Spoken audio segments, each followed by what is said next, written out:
seja bem-vindo a mais um programa Diálogos de Justiça, no qual a temática de hoje é bem importante para mim e para você também. Nós temos como convidado o Dr. Alexandre Davi Malfatti, juiz de direito atuante no Fórum de Santo Amaro, mestre e doutor pela PUC de São Paulo, coordenador da área de Direito do Consumidor da Escola Paulista da Magistratura e mais. Ele também é membro efetivo do IPAM, que você já conhece, que é o Instituto Paulista de Magistrados, que é o parceiro do nosso programa junto com a Universidade de Santo Amaro. Doutor Alexandre, seja muito bem-vindo. Olá, agradeço o convite, é um prazer estar aqui com vocês. Obrigada da sua presença. Doutora Herta, seja muito bem-vinda, eu estava com saudades. Obrigada, doutora Evelise, obrigada, doutor Alexandre, por ter aceitado o nosso convite. E nós retornamos com esta nova série, tratando de alguns diálogos que lhe darão mais conhecimento sobre os seus próprios direitos. Para nós começarmos, hoje nós trataremos sobre os direitos do consumidor. Apresente para nós, doutor Alexandre, uma ideia do que significa esse código que nós temos, tão conhecido, que é o Código de Defesa do Consumidor. Aliás, parece que hoje esse código está à disposição de todas as pessoas, Isso. não é assim? É interessante porque a relação entre consumidor e fornecedor é uma relação quase de sempre. E se comemora dia 15 de março, o Dia Internacional do Consumidor, por conta de uma mensagem do presidente Kennedy para o Congresso americano em que ele dizia: todos somos consumidores. E se nós pensarmos bem, da hora que nós acordamos, a hora que nós vamos para a cama, nós estamos consumindo, desde a energia elétrica, a água, pasta de dente, escova de dente. A situação de direito do consumidor, ela é muito presente no cotidiano das pessoas. Daí a necessidade de proteção. Porque se nós imaginarmos a relação entre quem fornece um produto ou um serviço e quem recebe esse produto ou serviço, é uma relação de desigualdade. A necessidade de proteção é mundial. No Brasil, ela veio com o Código de Defesa do Consumidor, a partir de uma exigência constitucional da Constituição de 88, e melhorou muito. Hoje, a visão que eu tenho da relação entre consumidor e fornecedor é uma visão muito mais positiva em termos de respeito aos direitos do consumidor do que aquela anterior a 91, que foi o início da vigência do Código. Então, hoje, a minha visão, se você perguntar, é positiva? Avançou-se no respeito ao direito do consumidor? Avançou-se muito. E a gente pode dizer, tanto...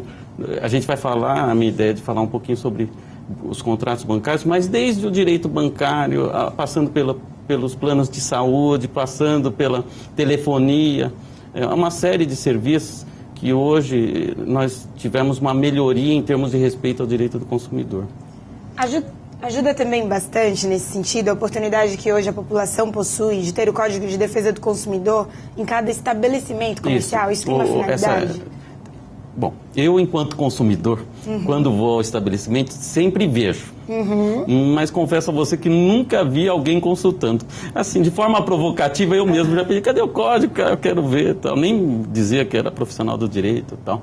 Mas é para a própria pessoa do estabelecimento imaginar que um dia algum consumidor pode consultar sobre seus direitos. Mas me parece que o processo de educação deveria começar no ensino fundamental, no ensino médio. Ali é que a pessoa descobre ser titular de direitos. Até porque a linguagem do código também é uma linguagem jurídica, né? E nem todo mundo está afeito a essa linguagem.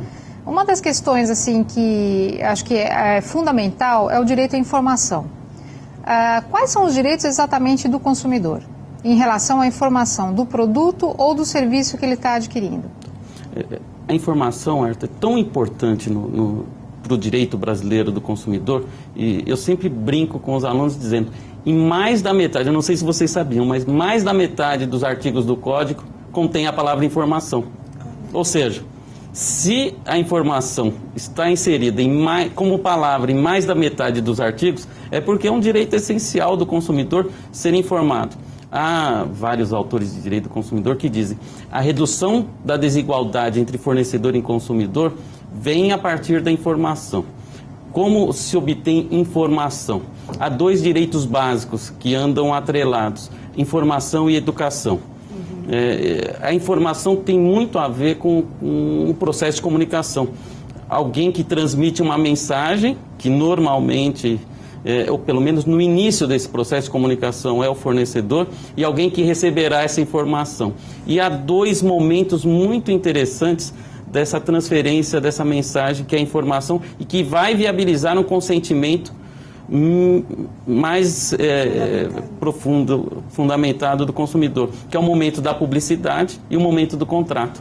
Mas a gente tem uma dificuldade enorme de assimilação da informação e que entra aí o direito básico à educação. Por quê?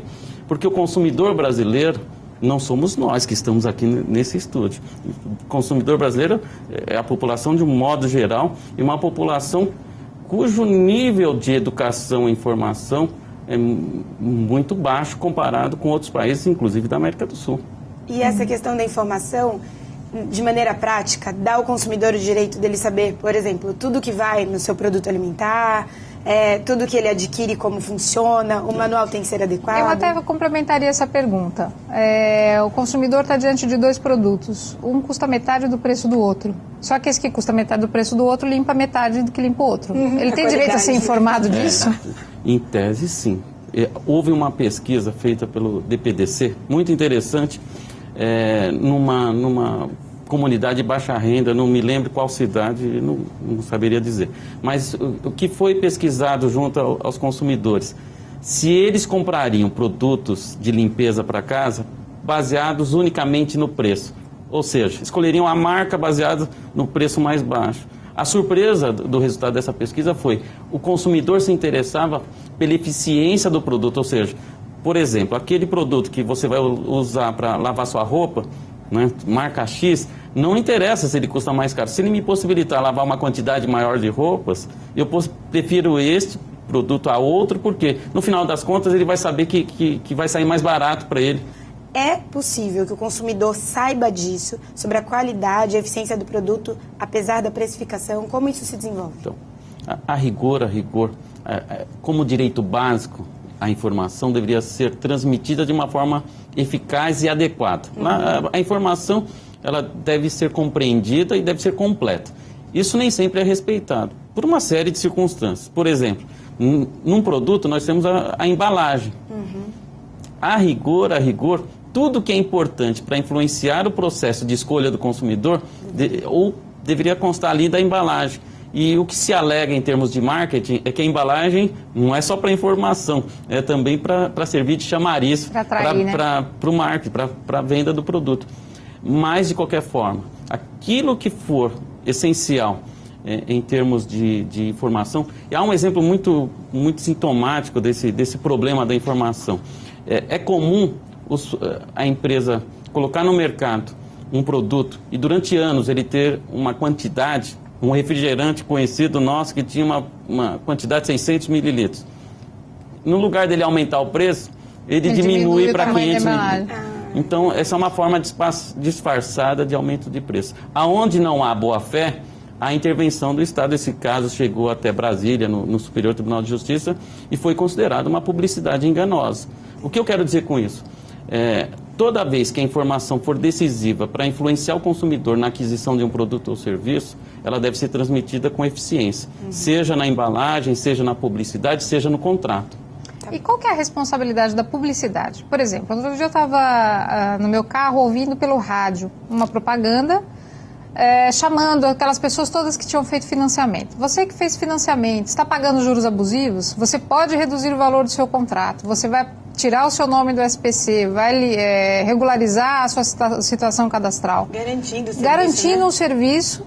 E, bom, primeiro, qual que é a responsabilidade de quem faz essa publicidade? E segundo, e essa revisão do contrato, como é que funciona? A Herta tocou num ponto muito atual e eu diria muito sensível. Por quê? Vende-se a ideia para o consumidor, no caso do contrato bancário, que é muito fácil ele rever o contrato bancário, ele faz lá o financiamento de um veículo. Isso acontece muito com os veículos usados, principalmente usados. A pessoa compra um veículo e depois houve esse tipo de publicidade, ou mesmo numa abordagem direta de vários advogados que vivem disso, ou de associações que são criadas especificamente para isso, dizendo, eu vou conseguir limpar seu nome, ou se você estiver pagando, eu consigo reduzir sua prestação. O grande drama nisso, e a Herta conhece bem, porque lá em Santo Amaro a gente tem centenas, há meses, para você ter uma ideia, Belisa, que a gente recebe, cada juiz, mais de 100 processos desse tipo só. Então, o que acontece? O consumidor ele é induzido a pensar que ele paga R$100 de prestação e vai passar a pagar 50. Isso não acontece, querido. Isso não acontece por quê? Por um motivo muito simples. Os tribunais já consolidaram o entendimento que para você rever uma taxa de juros, precisa haver uma disparidade muito grande. O que é essa disparidade? Uma diferença muito grande entre aquilo que o banco está praticando, esse banco A, e não vou dar nome de banco, e aquilo que se pratica como taxa média de mercado. E a coisa ficou mais difícil. Até dezembro de 2012, o Banco Central do Brasil publicava no site dele aquilo que era considerado uma taxa média de mercado. O que é essa taxa média? É aquilo que cada banco cobra, depois se divide pelo número de bancos. Esse era o parâmetro. Era um parâmetro da abusividade. Hoje, o Banco Central alterou o seu tipo de divulgação, então você não consegue ir ao site e pesquisar a taxa média, pelo menos é tão complicado que eu não encontrei. Sim. Se tiver a informação, ela não está ao alcance, ou pelo menos com uma forma fácil. E o que acontece? Hoje você tem a publicação de taxas por banco. E isso causa, até para nós juízes, porque na hora do juiz julgar um caso de revisão de contrato bancário, nós vamos lá na taxa média. E imagine vocês, o problema da informação, voltando um pouco, na hora que você quer rever um contrato, e se você quiser olhar um contrato e falar, aonde está a taxa de juros? Que tipo de tarifas eles cobram? Como o formato de cada banco é diferente, para o consumidor é difícil entender a informação. Eu brinco com os juízes, dizendo, se para nós é difícil compreendermos para julgar, que dirá do consumidor? E dentro dessa pergunta da doutora Herta, doutora Alexandre, qual seria então a responsabilidade de quem veicula essa espécie de propaganda? O caminho é da publicidade enganosa, principalmente se ele vende a ideia de que ele vai obter um resultado. Ele pode dizer, eu vou buscar, eu vou tentar. Se ele disser de maneira honesta isso e ética, tudo bem, ele não está garantindo o resultado. A partir do momento que ele garante o resultado, isso serviria para advogado ou para médico, né? Porque a obrigação é considerada, eu vou buscar um resultado, vou usar dos meios adequados, corretos, mas eu não posso garantir que o judiciário vai acolher sua pretensão. E aquelas taxas de cadastramento, taxas de serviços de terceiro que a gente vê nesses contratos de financiamento? O Superior Tribunal de Justiça tinha suspendido todas as ações que tratavam disso porque havia um recurso de repercussão geral. E, recentemente, deliberou em relação a isso. Muitas vezes, na composição dos juros, que eles calculam como sendo a composição dos juros, ou a composição do valor da prestação, está incluída essas taxas. Uma taxa de serviço, de registro de gravame, de avaliação, e outras taxas administrativas que normalmente constam do contrato, ou não constam do contrato. Como que isso repercute, então, nessas revisões? Para o nosso público entender, o que acontece nos contratos de financiamento de veículos.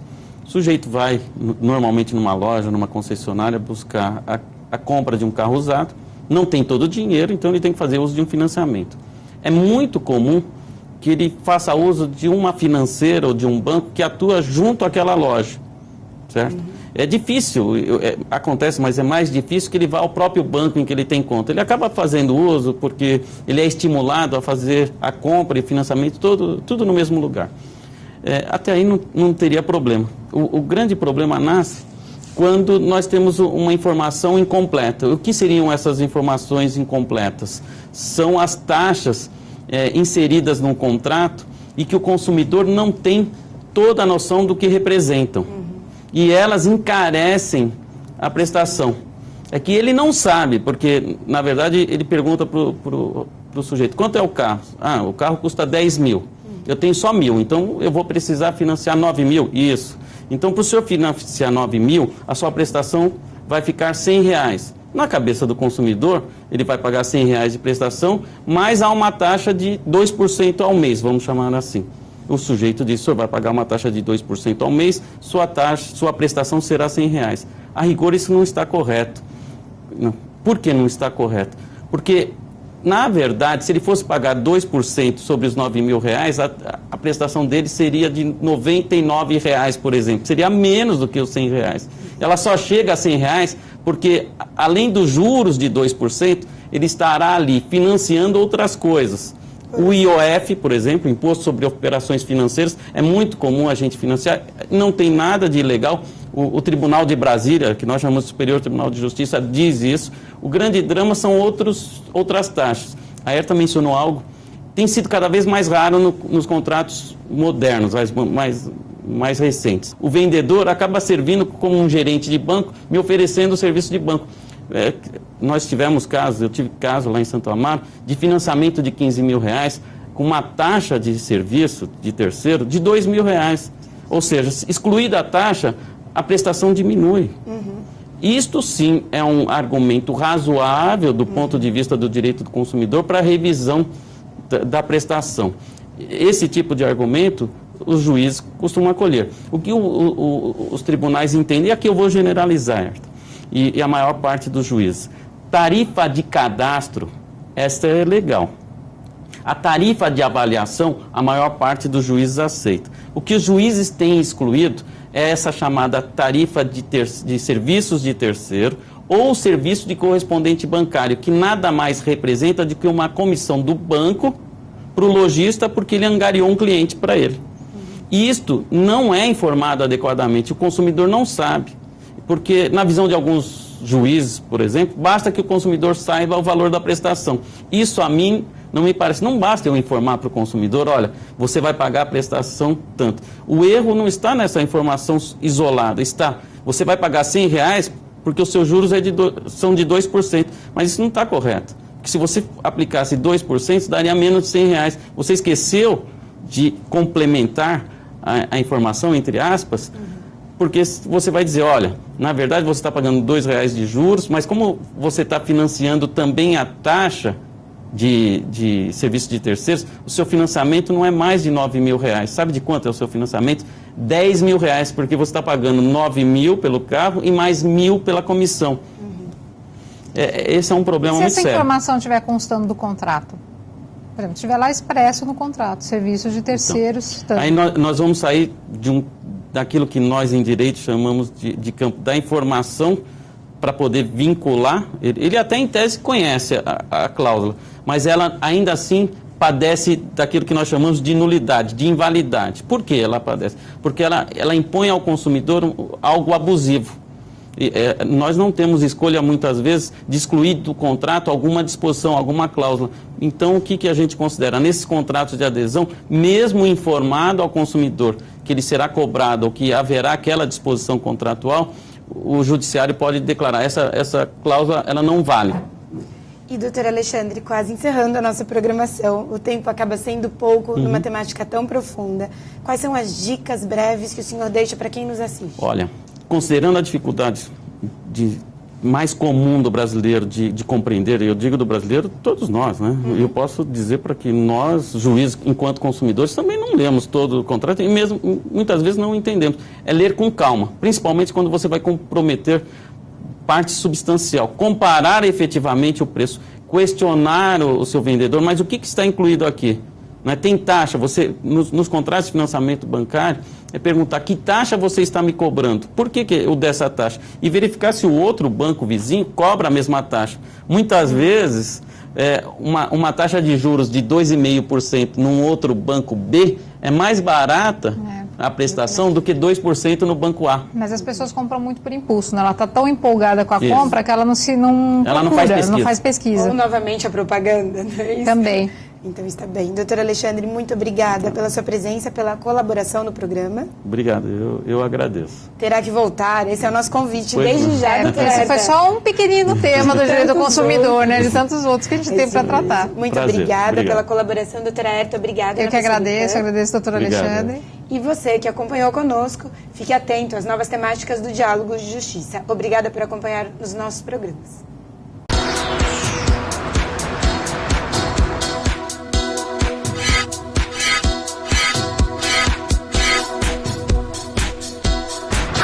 Ow.